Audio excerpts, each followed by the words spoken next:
நாம் சாப்பிடக்கூடிய சத்தான உணவுகள். Healthy food. மீன், ஃபிஷ்,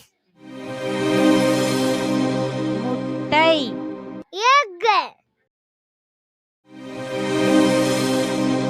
இறைச்சி, மீட்,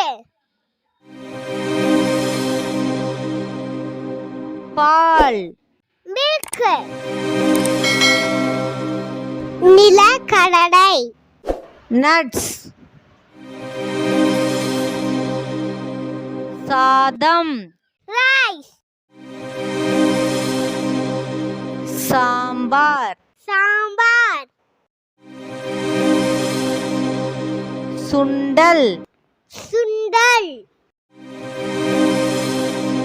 இட்லி, இட்லி, பொங்கல், பொங்கல், சப்பாத்தி, சப்பாத்தி, கூழ், கூழ், பழங்கள், ஃப்ரூட்ஸ், காய்கறிகள். vegetables. Thank you. Thank you.